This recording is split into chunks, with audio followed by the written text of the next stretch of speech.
OIC यानी कि organisation of Islamic cooperation के बारे में डिस्कस करेंगे इस लेक्चर में। ये आपके प्रीलिम्स और मेंस दोनों के लिए इंपॉर्टेंट है।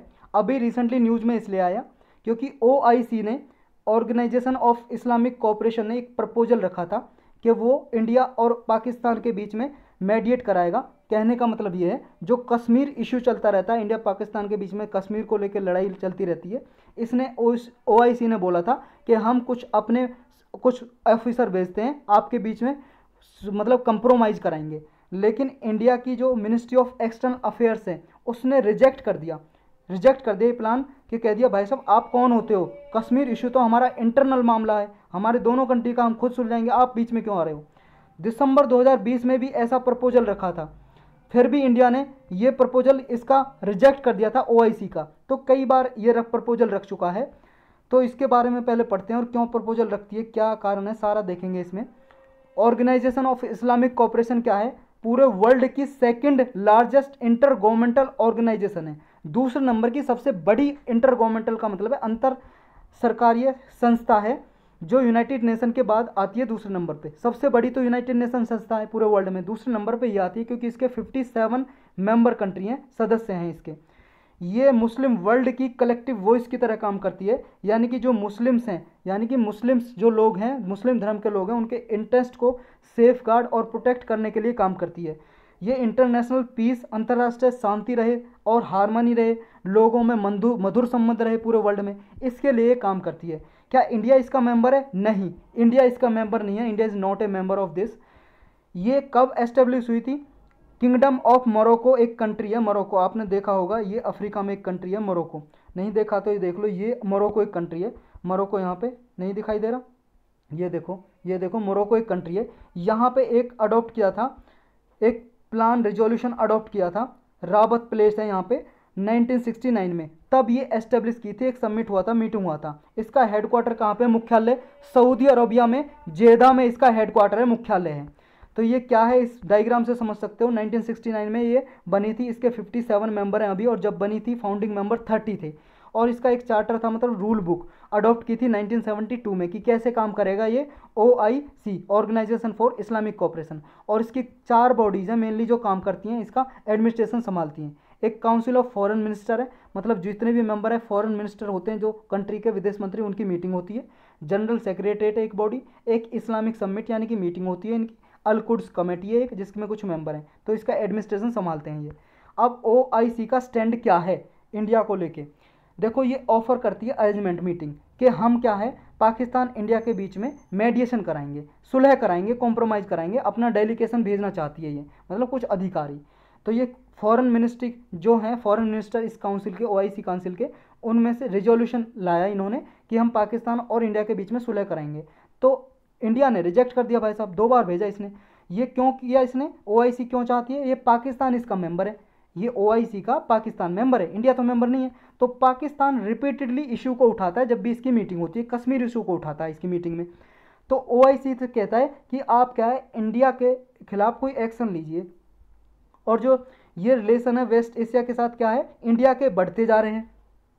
वेस्ट एशिया में क्या है, ये कंट्री आती हैं, ये वाली सऊदी अरबिया आती है, ये कतार, UAE, ईरान, इराक, ये टर्की, ये जो कुछ नेशन है, इनके साथ क्या है, रिलेशन बढ़ते जा रहे हैं। जैसे सऊदी अरबिया के साथ रिलेशन बढ़ते जा रहे हैं, और यूनाइटेड अरब अमीरात है, इसके साथ relation, Bahrain, Qatar, Indonesia, Bangladesh हैं जो यहाँ पे, इनके साथ भी जो मुस्लिम कंट्री हैं, ऑलरेडी बहुत अच्छे रिलेशन है, संबंध है इंडिया के। अब इंडिया का रिस्पॉन्स क्या है? इंडिया ये कहता है कि देखो भाई साहब, जो पाकिस्तान इंटरफेयर कर रहा है ना इंडिया के इंटरनल अफेयर्स का, और वो चाहता है OIC इंटरफेयर करे, तो ये एक एंटी इंडिया प्रोपेगेंडा चलाना चाहता है ये। तो इसमें क्या है, कोई इंटरफेयर नहीं कर सकता, क्योंकि ये हमारा आंतरिक मामला है, इंटरनल अफेयर्स है हमारा। हम इंडिया पाकिस्तान का ये विवाद है, झगड़ा है, दोनों बैठ के ही करेंगे, किसी तीसरे को नहीं करेंगे शामिल। इस तरह के पहले डोनाल्ड ट्रंप भी कर चुके थे, अमेरिका भी कर चुका था कि हम इंटरेस्ट जताया था एक बार, लेकिन फिर वो भी पीछे हट गया।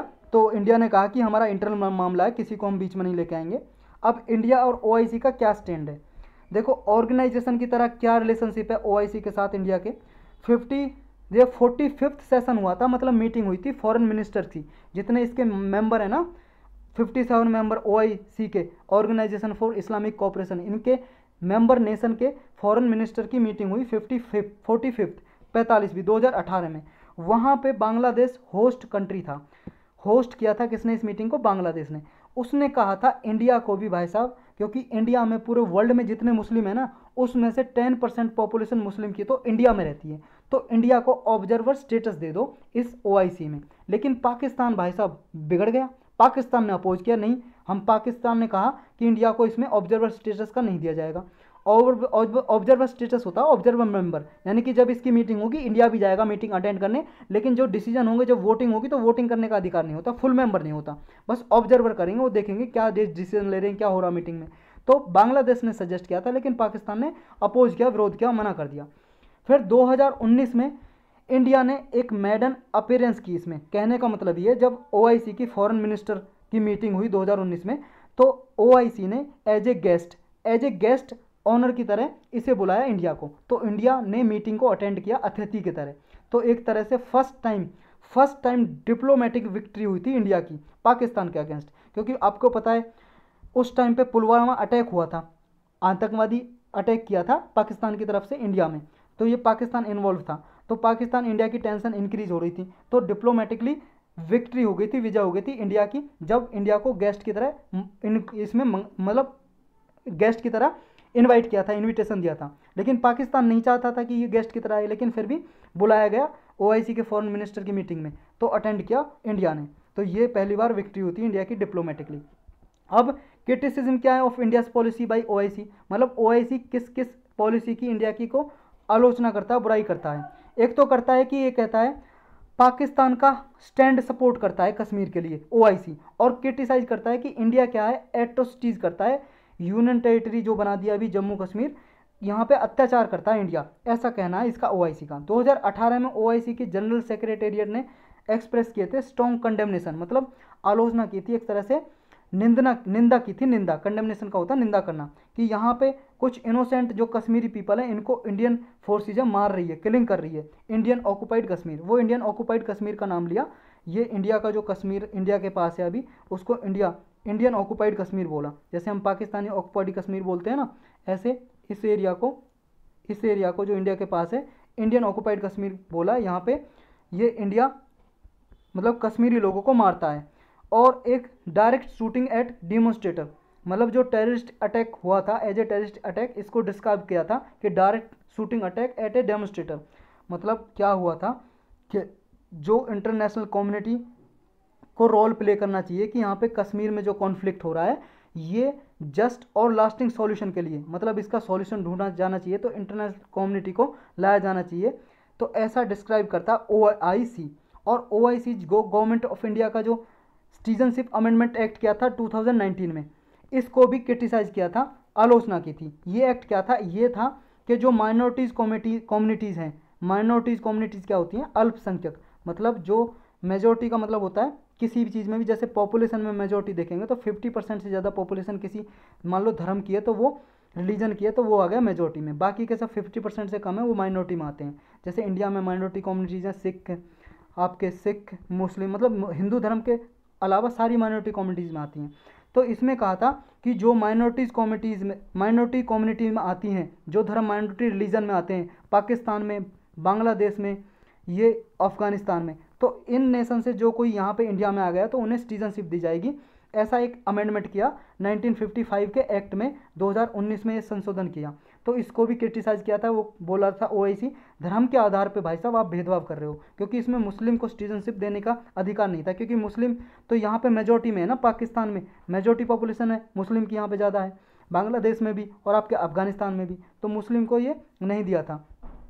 और बाबरी मस्जिद का जो वर्डिक्ट आया था डिसीजन सुप्रीम कोर्ट का, इसकी भी आलोचना की थी ओआईसी ने क्रिटिसाइज़ किया था गवर्नमेंट के इसको कि यहाँ पे इंडिया में क्या है, इस्लामी फोबिया बढ़ता जा रहा है। इस्लामी फोबिया का मतलब इस्लाम जो है मुस्लिम पीपल उनके अगेंस्ट क्या है, एक्शन लिए जाते हैं, उनके खिलाफ अत्याचार होता है, ऐसा कहना इसका है ओआईसी का। अब इंडिया का रिस्पॉन्स क्या है? इंडिया ने ऑलवेज कहा है कि ओआईसी भाई साहब, OIC has no locus standi. Locus standi का मतलब होता है राइट टू टेक एक्शन, कि आपके पास कोई अधिकार नहीं है ये एक्शन लेने का, कश्मीर के इशू आपको कुछ बोलो, क्योंकि हमारा इंटरनल मामला है, ये हमारा इंटीग्रल है, और जम्मू कश्मीर हमारा इनएलियनेबल पार्ट है इंडिया का, कि कोई भी इंडिया से अलग नहीं कर सकता। इनएलिजिबल का मतलब अलग होने वाला पार्ट नहीं है, इंडिया का ही पार्ट है। तो आप कश्मीर इशू पर नहीं बोल सकते, ये हमारा आंतरिक मामला है, आप दूर ही रहिए। ये इंडिया का रिस्पॉन्स है। इंडिया का रिलेशनशिप क्या है ओआईसी मेंबर से, जो मेंबर कंट्री हैं? देखो ऑलमोस्ट जितने भी मेंबर नेशन है, 57 मेंबर हैं, इसके सबसे लगभग गुड रिलेशन है इंडिया के, अलग अलग इंडिविजुअली। जैसे यूएई है, इससे बहुत अच्छी हमारे संबंध है इंडिया के। सऊदी अरेबिया से हैं। रिसेंटली क्या होता है, जो अबू धाबी के प्रिंस हैं, क्राउन प्रिंस, उनको हमने 68th रिपब्लिक डे होता है 26 जनवरी को 2017 में as a guest, chief guest बुलाया था हमने अबू धाबी के को। और ओआईसी में जैसे ये मेंबर हैं, बांग्लादेश, मालदीव्स भी मेंबर है ओआईसी के, तो इंडिया के तो ये नेबर हैं, पड़ोसी देश हैं, इनके साथ तो बहुत अच्छे रिलेशन हैं। तो बांग्लादेश और ये मालदीव्स तो चाहते ही नहीं है कि इंडिया के साथ हमारे रिलेशन बिगड़े। तो ये कश्मीर इशू पे कभी बायलेटरल टीज वगैरह में कोई अपना कोई भी स्टेटमेंट नहीं देते, कभी नहीं बोलते, क्योंकि ये इंडिया का इंटरनल मामला, ये नहीं चाहते कोई भी इंटरफेयर हो इंडिया के साथ। तो ये सारे रिलेशन है इन कंट्रीज़ के साथ। तो यही था इस लेक्चर में बस।